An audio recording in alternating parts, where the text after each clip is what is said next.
नमस्कार, देश की बात में हाजिर हैं। पहले बात हरियाणा के महेंद्रगढ़ में हुए स्कूली बस हादसे की, जिसमें 6 बच्चों की जान चली गई और 15 बच्चे घायल हुए। 2 की हालत गंभीर बताई जा रही है। घायल बच्चों को रोहतक रेफर किया गया। बस में 35 से 40 बच्चे सवार थे। सरकार ने डीटीओ या सेक्रेटरी आरटीए प्रदीप कुमार को सस्पेंड कर दिया है। स्कूल बस के कागजात की जांच में लापरवाही के चलते उनको सस्पेंड किया गया। हादसे के बाद पता चला था कि जो बस का फिटनेस सर्टिफिकेट एक्सपायर हो चुका था। पुलिस ने स्कूल प्रिंसिपल दीप्ति रावत को भी हिरासत में ले लिया, लेकिन कई स्तर पर गंभीर कोताही बरती गई। सवाल उठे कि ईद की सरकारी छुट्टी के दिन क्यों ये स्कूल खोला गया। जीएल पब्लिक स्कूल की बस में सवार बच्चों और स्थानीय लोगों के मुताबिक जो ड्राइवर था वो भी शराब पीकर बस चला रहा था। तो पहले आइए आज की ग्राउंड रिपोर्ट देख लेते हैं।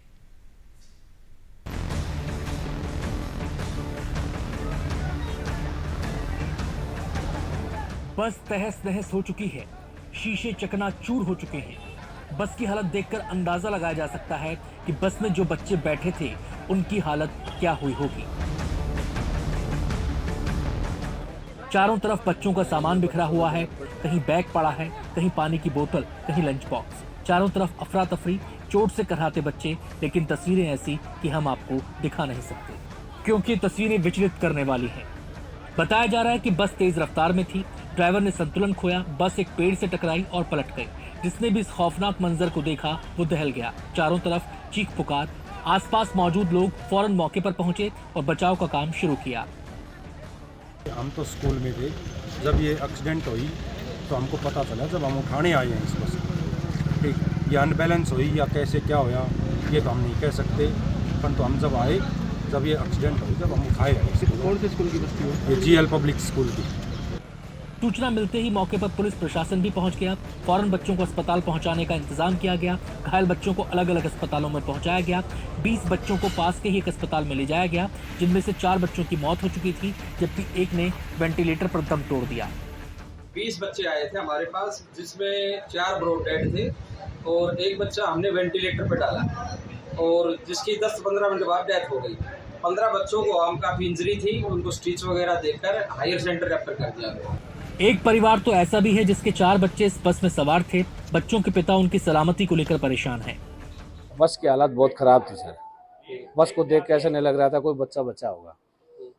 बस की कंडीशन बहुत खराब थी वहाँ, और ड्राइवर जो है शराब पी के बिल्कुल नशे में था। आपका बच्चा कौन सी क्लास में पढ़ता है? एक बच्चा 6th में है सर, 2 9th में है और एक गुड़िया पहली क्लास में पढ़ती है जी। इस दर्द भरी खबर ने पूरे सूबे को हिला कर रख दिया। सवाल ये कि ईद की छुट्टी के बावजूद स्कूल कैसे खुला था। पीड़ित परिवार सवाल पूछ रहे हैं और सरकार भरोसा दे रही है कि जांच होगी, दोषियों को बख्शा नहीं जाएगा। आज जो कनेडा में भयंकर दुर्घटना हुई है, इस पे मैं गहरी संवेदना व्यक्त करता हूँ। ये बहुत ही अति गंभीर मामला है और इस तरह की घटना सारे इलाके को झकझोर देती है।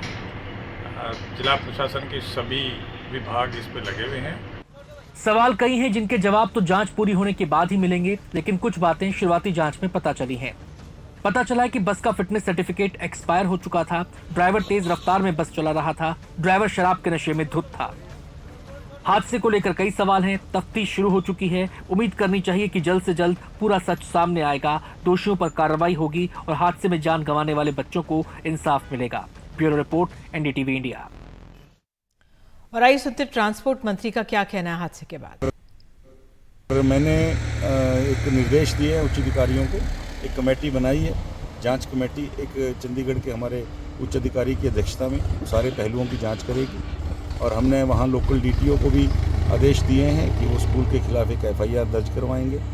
और जो हमारे एमवीए स्तर के एक अधिकारी हैं उनको भी हम देखते हैं कि अगर वो जांच में दोषी पाएंगे कि कागज़ पूरे नहीं थे तो उनको भी सस्पेंड करने की बात है। और मैं एक जानकारी के लिए बता दूं, हमने ऑलरेडी तीसरे महीने के अंदर इस बस का 15,500 का चालान कर रखा था, और इन्हीं सब कागज़ों के पूरे ना होने की वजह से। लेकिन स्कूल संचालकों की सीधी लापरवाही इस घटना में देखी जा रही है।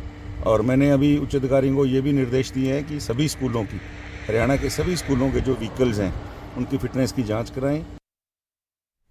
और हमारे साथ सवाल यही कि स्कूली बच्चों की सुरक्षा में कोताही कब तक। अनुभा श्रीवास्तव साय हमारे साथ हैं, अध्यक्षा हैं इंडिया वाइट पेरेंट्स एसोसिएशन की। अनुभा जी, लगातार जो सुप्रीम कोर्ट तक कह चुका है कि भाई जो ये ट्रांसपोर्टेशन फैसिलिटी है उसकी नियमित जांच हो। बार बार ऐसे हादसे आते हैं, ये पहली बार नहीं है, तमाम राज्यों में ऐसे हादसे आए हैं। इस बार फिर 6 परिवार एक तरह से किस पीड़ा से गुजर रहे होंगे जिनके बच्चे गए हैं। 2 बच्चे गंभीर अभी स्थिति में ही हैं वहाँ पर। बार बार ऐसे हादसों पर हम बात भी करते हैं, लेकिन नियम है, लेकिन बार बार कोताही होती है। जी धन्यवाद निधि जी। पहले तो बहुत इम्पोर्टेंट मुद्दा है ये, और इसमें कई बार हम डिस्कशन कर भी चुके हैं। बहुत बार पेरेंट्स ने, हम सभी एसोसिएशंस ने इसके ऊपर आवाज भी उठाई है कि पैन इंडिया, ये सिर्फ एक स्टेट में नहीं है, ये जो हम आज देख रहे हैं ये हादसा हो रहा है, ये पूरे इंडिया में इस तरह के हादसे होते रहते हैं। और सबसे बड़ा कारण है कि जो सुप्रीम कोर्ट की गाइडलाइंस है उसका इम्प्लीमेंटेशन नहीं होता है। कानून तो बना दिए जाते हैं, बस उसको इम्प्लीमेंट नहीं किया जाता है। रिसेंटली एनसीपीसीआर ने भी, काफी सभी लोगों ने लिखा, वहां उन्हें कंप्लेंट करी। एनसीपीसीआर ने पूरे जितने इंडिया में जितने स्टेट्स हैं, यूनियन टेरिटरीज हैं, सबसे जवाब मांगा था कि आपके यहाँ जो बसेस हैं उनका फिटनेस सर्टिफिकेट चेक करें, रिव्यू करें, और क्या कंडीशन है बसेस की, वो सारा उन्होंने डेटा मांगा था सभी स्टेट गवर्नमेंट से। उसके बावजूद भी बहुत सी स्टेट गवर्नमेंट्स ने अभी तक जो है इन्हें डेटा सबमिट नहीं किया था। तो ये बहुत जब तक इसके ऊपर स्ट्रिक्ट कोई एक्शन नहीं लिया जाएगा, कार्रवाई नहीं होगी, जो जनरली होती नहीं है, सिर्फ आश्वासन दिया जाता है कि कमेटी बना देंगे और ये कर देंगे, बट ऑन ग्राउंड देखा जाए तो बहुत कम इस मामलों में जो है कॉग्निजेंस लिया जाता है और कार्रवाई की जाती है। जिस दिन हम स्ट्रिक्ट एक्शन लेंगे, बिकॉज ये कल्पेबल होमिसाइड का भी मामला बनता है, क्रिमिनल नेग्लिजेंस इसे मैं तो कहूंगी कि इसके अंडर ये सभी जितने, चाहे वो एजुकेशन डिपार्टमेंट के ऑफिसर्स हों, एजुकेशन ऑफिसर हो या आरटीओ ऑफिसर्स हैं, स्कूल मैनेजमेंट है, इन सभी के अगेंस्ट जो है क्रिमिनल नेग्लिजेंस के अंडर जो है एफआईआर दर्ज होनी चाहिए। इन सभी को जब तक हम स्ट्रिक्ट एक्शन नहीं लेंगे, ये जो एक्सीडेंट्स हैं ये होते रहेंगे। और सभी स्कूल में मैंडेटरी है। फिलहाल प्रिंसिपल को गिरफ्तार कर लिया है, जो एक अधिकारी उनको सस्पेंड कर दिया है, लेकिन जब मामला आगे बढ़ता है उसके बाद सब भूल जाते हैं। जी बिल्कुल। और सस्पेंशन जो है इसका ये सस्पेंशन से ये मामला जो है फिर दब जाएगा। हमारी सभी की डिमांड है, हम एसोसिएशन की तरफ से भी डिमांड करते हैं कि इन सभी ऑफिसर्स को, चाहे वो आरटीओ में हो, एजुकेशन डिपार्टमेंट में हो और स्कूल मैनेजमेंट हो, सिर्फ प्रिंसिपल नहीं, मैनेजमेंट का भी इसमें बहुत बड़ा जो है रिस्पॉन्सिबिलिटी, जिम्मेदारी बनती है। इन सभी को जो है, इनके सभी के अगेंस्ट एफआईआर होनी चाहिए। 6 बच्चों की मौत हुई है, ये और भी ज्यादा नंबर्स हो सकते थे। आज हुआ है, ये कल भी हो सकता था, या कल भी होंगे, एक्सीडेंट्स होंगे, क्योंकि हमारे ऑल ओवर इंडिया में इस विषय को गंभीरता से नहीं लिया जाता है। एनसीपीसीआर के कॉग्निजेंस के बावजूद भी, आदेश के बावजूद भी उसका पालन नहीं किया जाता है। ये बहुत एक बड़ी समस्या है, और हम तभी जागते हैं जब इस तरह के कोई हादसे होते हैं। अनफॉर्चुनेटली बहुत ट्रेजिक इंसिडेंट, बच्चे जो हैं, जो पेरेंट्स हैं, वो बहुत। ने क्या पाया अनुभव जी? ये इस तरह के मामले होते तो रहते हैं, रिपोर्ट भी हम लोग कर लेते हैं, लेकिन क्या पिछले 10 सालों में ऐसे वाक्य बढ़े हैं या रुके हैं? क्या आपका आंकलन? जी ऐसे हादसे बढ़े हैं पिछले 10 सालों में। अगर हम देखें तो हम पिछले 10 सालों में ऐसे हादसे बढ़े हैं। हरियाणा में भी कुछ सालों पहले फिर से एक एक्सीडेंट हुआ था, जिसे हमने उसका भी रिपोर्ट किया था। और सिर्फ हरियाणा नहीं, ऑल ओवर इंडिया में इस तरह के हादसे होते रहते हैं। इनके जो बसेस के जो परमिट हैं, इनको चेक नहीं किया जाता है। जो गवर्नमेंट है, डिपार्टमेंट है, ट्रांसपोर्ट डिपार्टमेंट है, आरटीओ है, स्कूल वाले भी हैं। हर स्कूल में एक मैंडेटरी है ट्रांसपोर्ट कमेटी का गठित करना। जितने भी स्कूल्स हैं उसमें it is mandatory to have a transport committee, but वो कमेटी जो है ऑन पेपर ही होती है, उसमें कुछ किसी तरह की कोई कार्रवाई नहीं होती है, और पेरेंट्स को कुछ इन्फॉर्म नहीं किया जाता है। जो बस का आप देखेंगे, जितने भी ये ड्राइवर्स हैं, इनकी भी ट्रेनिंग नहीं दी जाती है प्रॉपरली, इन्हें भी ट्रेन नहीं किया जाता है। अगर आज वो ड्राइवर जिस तरह से बस चला रहा था, स्पीड गवर्नर्स लगे होते हैं बस में, बच्चों का जो मैंने वीडियो देखा उसमें बच्चों ने बताया कि काफी स्पीड में बस चल रही थी, जबकि स्पीड गवर्नर्स मैंडेटरी हैं। तो ये सभी की जांच क्यों नहीं की जाती है जब भी स्कूल बसेस जो हैं जिनको परमिट दी जाती है? एजुकेशन जी, आप हमारे साथ जुड़ी जी, आपने भी अपनी चिंता हमारे साथ शेयर की है कि सख्ती की और ज़रूरत है, सख्त कदम उठाने की और ज़रूरत है, तब जाकर एक ठोस संदेश जाएगा। बहरहाल धन्यवाद आपका। एनडीटीवी के एमपी सीडी जो चैनल है मध्य प्रदेश छत्तीसगढ़ चैनल, उसकी एक खास मुहिम थी, उसकी एक खास रिपोर्ट हम आपको दिखा रहे हैं। 2017 में ना चाहते हुए भी नेताओं अधिकारियों को लाल बत्ती का मुंह छोड़ना पड़ा था, लेकिन धीरे धीरे बत्ती की जगह हूटर ने ले ली है। सड़क पर हूटर बजाकर वीआईपी आने का एहसास कराते रहे हैं। कानूनन इसकी इजाजत नहीं है। हूटर लगाने की अनुमति चुनिंदा वाहनों को ही मिली हुई है, जिसमें आपात सेवा में लगी एम्बुलेंस, फायर ब्रिगेड और कुछ खास परिस्थितियों में पुलिस वालों को हूटर के इस्तेमाल की इजाजत है। लेकिन मध्य प्रदेश में कैसे धड़ल्ले से इसका इस्तेमाल हो रहा है, खुद कानून बनाने वाले मंत्री विधायक कानून तोड़ रहे हैं। एक रिपोर्ट।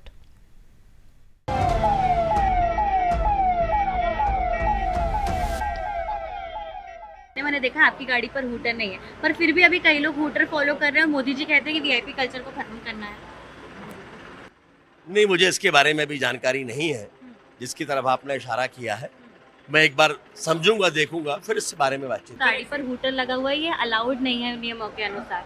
सर, आपको जानकारी अच्छे से होगी। सर, आपकी गाड़ी में लगा है, हूटर लगाना यूजुअली अलाउड नहीं है, उसको लेकर आप क्या कहेंगे? ग्रामीण क्षेत्र में हम लोग जाते हैं तो नुक्कड़ मीटिंगों के लिए लगा रखा है। आपकी भी गाड़ी में हूटर लगा हुआ है? ये लाल बत्ती नहीं है, हूटर भी प्रतिबंधित है। हाँ, सब लगाया है। अच्छा, सभी लगाए हैं? हाँ। अच्छा, सभी लगाए हैं, इसलिए आपने भी लगाया है? हाँ, लगा लिए हैं। अगर सब हटा देंगे तो नियम आएगा, आदेश आगे निकाल देंगे। अच्छा, आदेश तो पहले से सुप्रीम कोर्ट का कि मेरे को नॉलेज नहीं। आपकी गाड़ी में हूटर लगा तो यूज करते हो उसका? ये गाड़ी तो अब सरकारी है, मेरी गाड़ी है नहीं। अच्छा, जैसा मिला था वैसा है। अच्छा, मतलब विभाग ने जैसा लगा के दे दिया? हाँ हाँ। अच्छा, तो ये आपकी गाड़ी में हूटर लगा है जी, तो आपको ठीक लगता है, लगना चाहिए कि नहीं? लगना चाहिए, विधायक है, एमएलए है तो डर लगना चाहिए। अच्छा, मतलब दूर से पता आना चाहिए, पता चलना चाहिए। है सुप्रीम कोर्ट का कि एक विधायक हो या इनको देखो, उसको जब ऊपर के खूटर को देखते ना तो हमारे अपन क्षेत्र में जाता ना तो हाँ। छोटे से लड़का भी जानते कि हमारे विधायक आते हैं। अच्छा, इससे प्रतिष्ठा बढ़ती है क्षेत्र में? हाँ हाँ, क्षेत्र में जनता देखते हैं तो लगता है कि कोई वीआईपी गाड़ी आया है। अच्छा, वीआईपी गाड़ी आया है तो सिर्फ वीआईपी बनने के लिए लगाया जाता है। खैर, आप वीआईपी हो गए, विधायक हैं। मोदी जी की एक परिकल्पना है वीआईपी कल्चर खत्म करने की। उन्होंने पहले लाल बत्ती हटाई और हूटर भी लगाना प्रतिबंधित है, और आपकी गाड़ी में लगा है। कहाँ प्रतिबंधित है? हूटर लगाना तो प्रतिबंधित नहीं। नहीं, सुप्रीम कोर्ट का भी एक वर्डिक्ट है कि क्या बोलते हैं, एम्बुलेंस है, पुलिस है, परिवहन है। हूटर का भी कोई ऐसा आया नहीं है। अब जब हूटर का आ जाएगा तो भी बंद हो जाएगा। अच्छा, आपकी जानकारी में ऐसा कुछ आया नहीं है? आया नहीं है हमारी जानकारी में। और आएगा तो बंद। बड़ा सा आपने वाहन लिया है, इस पे हूटर लगा रखे हैं, क्यों लगाए? ये तो देखेंगे, मुझे पता चला है कि अभी हूटर लगाना प्रतिबंध है, मना कर रखा है, ऐसा तो मैं नोटिस वगैरह देखेंगे, फिर जैसा नियम में आता वैसा करेंगे। और जबकि सूबे के प्रमुख जो हैं मोहन यादव, मुख्यमंत्री जो हैं, उनका कहना है कि अगर ऐसा हो रहा है तो ये गलत है।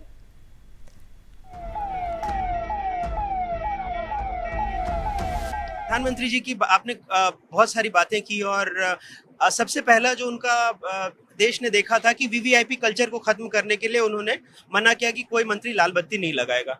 लेकिन कई सारे राज्यों में हमने देखा उसके बाद लोग हूटर को प्रचलन में ले आए। और आलम यह है कि आज अगर एक छोटा नेता है वो भी अपनी गाड़ी में हूटर बजाते हुए चलता है। आपने कुछ खबरों में सुना ही होगा कि अभी एक मंत्री जी के सुपुत्र पर भी आरोप लगा कि उन्होंने मारपीट की, और आपने भी ये खबरें आई कि आपने और वीडी शर्मा जी ने भी नाराजगी जताई है। तो इस तरह की वीवीआईपी कल्चर को खत्म करने के लिए भी सरकार का कोई कदम उठाएगी? देखिए, हमारी सरकार ने वीवीआईपी कल्चर को तो समाप्त किया, इसीलिए हमने कहा कि कोई कितना ही बड़ा आदमी हो उसको सामान्य बना देना चाहिए। मेरे अपने खुद के भी इसी प्रकार के आग्रह है कि हमको इससे बचना चाहिए। जहाँ तक आपने कुछ बातें कही है मैं उस पर गौर करूंगा, निश्चित रूप से हम ऐसी कोई बातों को बर्दाश्त नहीं करेंगे। हमने भी एक खास मुहिम चलाई थी, मुख्यमंत्री जी आप इसका समर्थन करेंगे? हमने सीधे कहा था हूटर हटाओ। मैं सहमत हूँ इस बात से। जिनको जरूरत है, कोई एम्बुलेंस चलना चाहिए वो लगाए तो समझ में आता है। अब आपके आम आदमी क्यों बजाना चाहिए? नहीं बजाना चाहिए।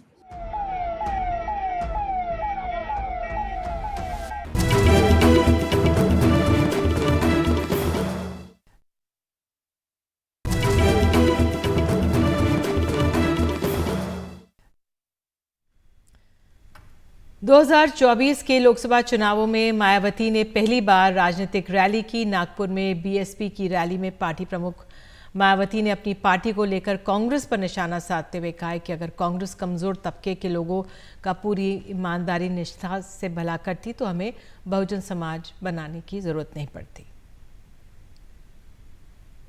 कमजोर तबके के लोगों का पूरी ईमानदारी निष्ठा से भला करती, उनको भारतीय संविधान के तहत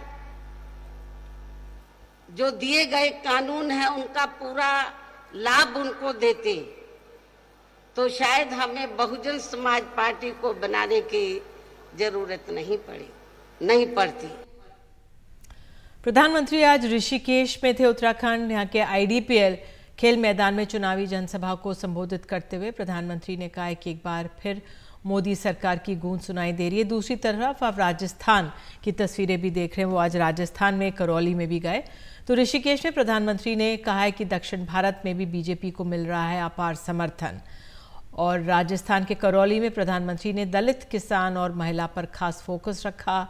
यहाँ 3/4 आबादी ग्रामीण है, लिहाजा ग्रामीण इलाकों से जुड़ी केंद्रीय योजनाओं के लाभ भी गिनाए। जब जब देश में कमजोर और अस्थिर सरकार रही है, तब तब दुश्मनों ने फायदा उठाया है। जब भारत में कमजोर और अस्थिर सरकारें थी, तब भारत में आतंकवाद ने पैर पसारे। आज भारत में मोदी की मजबूत सरकार है, इसलिए आतंकवादियों को घर में घुसकर मारा जाता है। वहीं राजस्थान के अनूपगढ़ और बीकानेर में राहुल गांधी ने रैली की। राहुल गांधी ने मोदी सरकार को महंगाई और बेरोजगारी के मुद्दे को लेकर निशाना साधा। उन्होंने कहा कि गरीबों, पिछड़ों, दलितों और किसानों की अनदेखी हो रही है।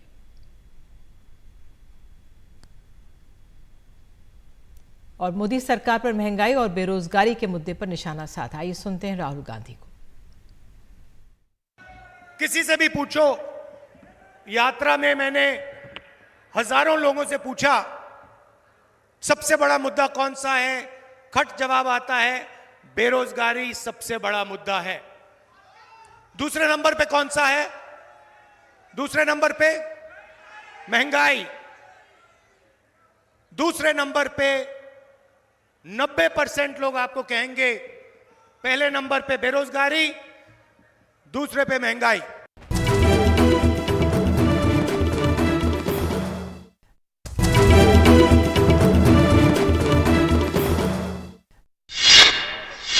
कांग्रेस IT सेल के इंचार्ज रहे रोहन गुप्ता बीजेपी में शामिल हो गए। रोहन गुप्ता को कांग्रेस की तरफ से बीजेपी की तरफ से अहमदाबाद से उम्मीदवार बनाने की बात चल रही थी कांग्रेस की तरफ से। बिजनौर से सांसद मलूक नागर आज राष्ट्रीय लोक दल में शामिल हुए। RLD अध्यक्ष जयंत चौधरी की मौजूदगी में वो पार्टी में शामिल हुए। मायावती ने इस बार मलूक नागर का टिकट काटकर बिजनौर से चौधरी विजेंद्र सिंह को प्रत्याशी बनाया था। राहुल गांधी ने राजस्थान के अनूपगढ़ में कहा है कि कांग्रेस की सरकार आने पर BPL परिवारों की हर महिला के खाते में 1 लाख रुपए डाले जाएंगे। उन्होंने कहा है कि ये पैसे खटाखट आते रहेंगे और एक झटके में हम हिंदुस्तान से गरीबी को मिटा देंगे।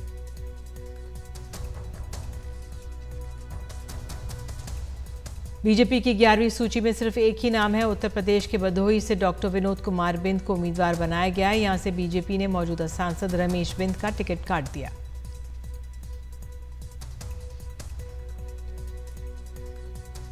बीजेपी सांसद बृजभूषण शरण सिंह को लोकसभा चुनाव लड़ने के लिए टिकट भले ही ना मिला हो, लेकिन आचार संहिता उल्लंघन का नोटिस जरूर मिल गया है। बिना अनुमति काफिला लेकर घूमने को लेकर जिलाधिकारी के आदेश पर SDM की तरफ से नोटिस जारी किया गया है। बृजभूषण कैसरगंज से बीजेपी के सांसद हैं। बीजेपी ने अब तक जिन 4 सीटों पर प्रत्याशी तय नहीं किए उनमें से एक कैसरगंज सीट भी है। तेजस्वी यादव ने जमुई में कहा है कि बीजेपी के लोग मुद्दों की बात नहीं करते। उन्होंने कहा है कि बीजेपी वाले बताएं कि बिहार को विशेष राज्य का दर्जा कब मिलेगा, बिहार को विशेष पैकेज कब मिलेगा।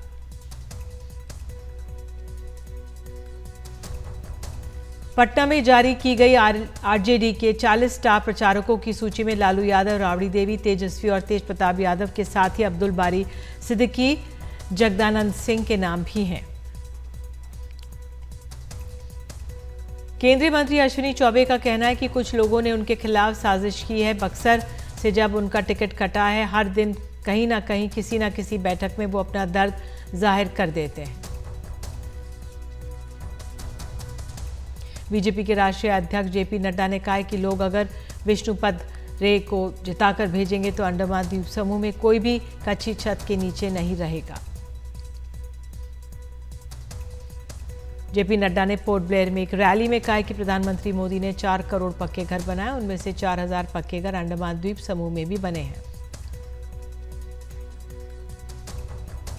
रक्षा मंत्री राजनाथ सिंह अपनी चुनावी सभाओं के दौरान चीन और पाकिस्तान पर भी जमकर निशाना साध रहे हैं। एएनआई को एक इंटरव्यू में रक्षा मंत्री ने कहा है कि अगर पाकिस्तान आतंक पर काबू पाने असमर्थ महसूस करता है तो भारत उसका सहयोग करने को तैयार है। केंद्रीय मंत्री स्मृति ईरानी ने कहा है कि वो जाति के आधार पर नहीं बल्कि अमेठी के एक कर्तव्यनिष्ठ नागरिक के रूप में लोगों का समर्थन मांग रही हैं। स्मृति ईरानी ने कहा है कि आप सभी ने गंभीर परिस्थितियों के दौरान कांग्रेस को गायब होते देखा है। जब कोविड आए तो कांग्रेस का कोई भी व्यक्ति अमेठी में नजर नहीं आया।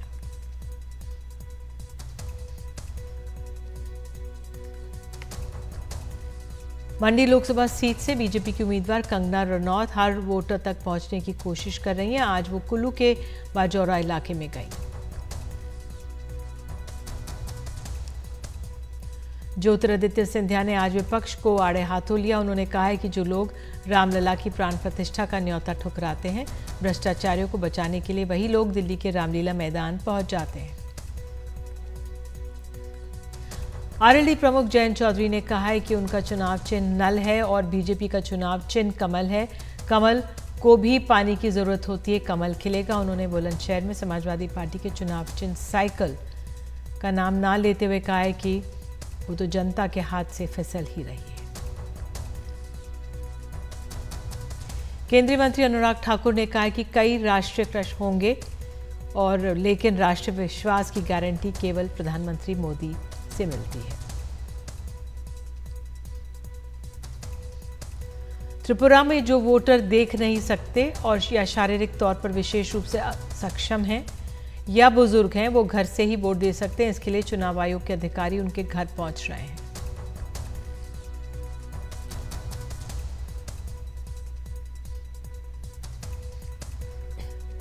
बीजेपी उम्मीदवार पीयूष गोयल ने मुंबई के बोरीवली इलाके में चुनाव प्रचार के दौरान जूता पॉलिश करने वालों और फल बेचने वालों के साथ बातचीत की। वो टिफिन बॉक्स डिलीवरी करने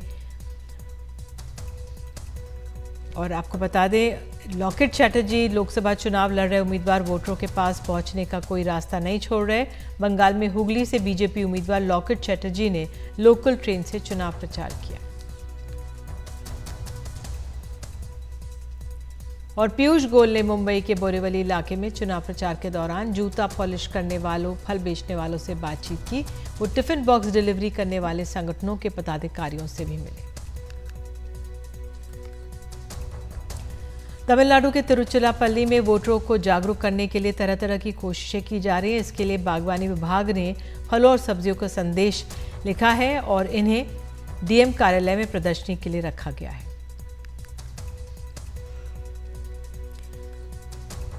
चुनाव प्रचार की व्यस्तता के दौरान भी प्रधानमंत्री मोदी ने गेमिंग कम्युनिटी से मिलने के लिए समय निकाला। इनके साथ प्रधानमंत्री ने कई मुद्दों पर बात की। आज उत्तराखंड के ऋषिकेश में विजय संकल्प रैली में प्रधानमंत्री मोदी अलग ही अंदाज में नजर आए। उन्होंने वहां पर डमरू भी बजाया और उत्तराखंड के मुख्यमंत्री पुष्कर सिंह धामी ने उन्हें जो भेंट किया।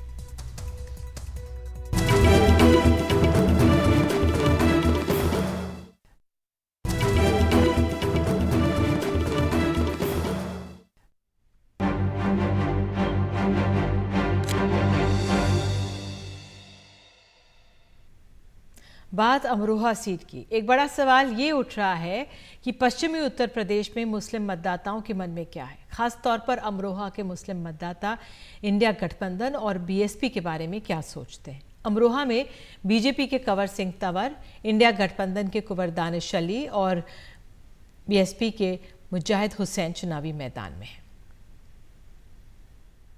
लोकसभा चुनाव प्रचार चल रहा है और 19 तारीख को पहले चरण का मतदान है। तमाम सारे लोगों के दिमाग में यह है कि आखिर इस बार जो मुस्लिम मतदाता है पश्चिमी उत्तर प्रदेश का, खास तौर पर वो किधर जा रहा है। वो इंडिया गठबंधन की ओर जा रहा है, यानी कांग्रेस समाजवादी पार्टी के गठबंधन की ओर, या फिर बीएसपी की ओर। बीएसपी की ओर है मुस्लिम मतदाता, या फिर समाजवादी पार्टी और सपा के जो इंडिया गठबंधन है उसकी ओर। अगर अमरोहा का पिछला इतिहास उठाकर देखो तो यहाँ से 2 बार बीएसपी का सांसद बन चुके हैं और उसके अलावा यहाँ समाजवादी भी लड़ी है, लेकिन एक बार भी जीत नहीं पाई। अच्छा, इसी वजह को देखते हो क्योंकि इलेक्शन जो होता है नंबर का खेल होता है। भाजपा के पास 5 नंबर है, मुसलमान के पास 4 नंबर है और 3 नंबर या 2.5 नंबर दलित के पास है। जब ये 4 और 3 नंबर मिलेंगे तो जीत हासिल हो सकती है। मुसलमान एक तरफ अगर गठबंधन को वोट देता है तो किसी भी हाल में गठबंधन नहीं जीतेगा। अमरोहा की अगर बात करें हम, हाँ अमरोहा की। अच्छा, अमरोहा में जो है जाटव मतलब दलित वोट और मुस्लिम वोट, ये कैलकुलेशन अगर जोड़ता है तो अमरोहा सीट निकल सकती है, वरना नहीं निकलेगी। बहन जी की पार्टी है और दलित हमेशा बहन जी की पार्टी को वोट देता है और जितनी बार भी यहाँ जीता मुस्लिम कैंडिडेट जीता है उसको भी दलित वोट देता है। अच्छा। तो वही कैलकुलेशन है और उसी कैलकुलेशन से यहाँ पे भाजपा को हराया जा सकता है, वरना कोई तरीका नहीं है। कुंवर दानिश अली लड़ रहे हैं 4 लाख वोटों पे। 4 लाख वोट मतलब उनको लगता है कि 4 लाख वोट मुस्लिम है वो सब मिल जाएंगे, लेकिन उनको यहाँ पे कोई वोट नहीं मिलेगा। बीएसपी की ओर मुस्लिम मतदाताओं का क्या भरोसा है, क्योंकि तमाम सारे लोग ये चर्चा कर रहे हैं कि मायावती जी जो है वो बीजेपी के नजदीक दिखाई पड़ती हैं, मतलब उन्होंने बीजेपी के खिलाफ स्टैंड नहीं लिया अपना। इस वक्त जो मसला है वो ये नहीं है कि कौन किसके पाले में जा रहा, मसला ये है कि हमें किसको जिता सकते हैं आसानी से। अब हम अगर किसी का भी साथ दे रहे हैं, मिसाल के तौर पर अकेले अगर लड़ते हैं गठबंधन का साथ दें हम फिर नहीं जीत पा रहे हैं। टोटली जो हमारा वोट है 34% है, 16% लगभग ये मान लीजिए कि बहुजन का वोट होगा हमारे यहाँ पर। टोटल मिला के हम जीत सकते हैं अगर अकेले अकेले गठबंधन को सारी सपोर्ट कर दे, जैसे हम गुज़िश्ता चुनाव में कर चुके हैं। जैसे हमारे यहाँ से कि कमाल अख्तर साहब की वाइफ लड़ी थी, उस वक्त खुल के नंगा होकर के चुनाव लड़ाया गया था, उस स्थिति में भी हम लोग जीत नहीं पाए थे। लेकिन जैसे हम पहले देखते हैं दानिश अली जी को ले लीजिए, पिछला चुनाव हमने उनको लड़ाया, एक तरफा चुनाव हुआ, कोई कंपटीशन में ही नहीं था। तो वही माइंड में है कि दोबारा एक तरफा चुनाव लड़ेंगे, बीजेपी को हटाने का सिर्फ एक यही रास्ता नजर आ रहा है, इसके अलावा हमें कोई रास्ता नजर नहीं आ रहा। अब एक सवाल ये उठता है कि साहब बीजेपी से मायावती मिल जाए या ना मिले, तो भाई उसका तो ये है, देखिए जब नीतीश कुमार जैसा बड़ा नेता एक वो दूसरे बीजेपी के पाले में जा सकता, तो बहन जी से तो हमें यही उम्मीद है कि ऐसा नहीं होगा। लेकिन कोशिश यही है कि भाई हम तो उसको वोट देंगे जो बीजेपी को हरा सकता है। दानिश अली के साथ समाजवादी पार्टी है, जो यहाँ पर कमाल अख्तर हैं, समाजवादी पार्टी के पूर्व मंत्री रहे हुए हैं, ये सारे लोग हैं उनके साथ। कमाल अख्तर तो खुद काट के विधायक है, वो यहाँ आके क्या इनको समर्थन करेंगे, बरूची वीरा का समर्थन वहाँ कर रहे हैं। अच्छा। कमाल अख्तर खुद चुनाव 2014 में लड़े थे, वो खुद ही चुनाव नहीं जीत पाए, वो दूसरों को क्या चुनाव जीता पाएंगे। आपके बगल में मुरादाबाद है, रामपुर है, वहाँ के लोगों का क्या, मुस्लिम जो लोग हैं मतदाता हैं उनका क्या विचार है? देखिए जहां तक सवाल इस बात का है कि साहब मुसलमान किसके साथ जा रहा है, तो मैं ये समझता हूँ हम जैसे आपस में तस्करे चल रहे हैं, कौम आदमी बैग की बिरादरी में भाई बंदियों में बात हो रही है, हर आदमी का माइंड यही कह रहा है कि उस बंदे को जिताओ जो बीजेपी को हरा सके। अच्छा। सीधी सीधी बात है। वो समाजवादी पार्टी का भी आदमी हो सकता है, कांग्रेस का भी हो सकता है। जी बिल्कुल बिल्कुल, और अकलमंदी भी यही है कि जहाँ के जैसे समीकरण बैठ रहे हैं, मुसलमान को चाहिए कि उसकी सपोर्ट में करके बीजेपी को यहाँ से रुखसत करे। अच्छा। वरना हमेशा से जैसे झेलते चले आ रहे हैं ऐसी और 5 साल झेलना पड़ेगा। इसलिए कोशिश ये की जाए कि जहाँ जैसा समीकरण बैठ रहा है अकॉर्डिंग टू सिचुएशन फैसला ले लिया जाए। और हमारी कोशिश यही है कि पहले जैसे दानिश साहब को जिताया था हमने, इस बार डॉक्टर मुजाहिद हुसैन साहब को इंशाल्लाह चुनाव जिताया जाएगा। पूरी कोशिश हमारी तरफ से यही रहेगी। अलग अलग जगहों पर अलग अलग सियासी समीकरण के मुताबिक जो है वो वोटिंग जो पैटर्न होगा वो रहेगा। अमरोहा से सचिन गुप्ता और अफसर के साथ रवीश रंजन शुक्ला, एनडीटीवी इंडिया। और जाते जाते देश भर में ईद किस तरह से मनाई जा रही है, आपको छोड़े जाते हैं उन दृश्यों के साथ। नमस्कार।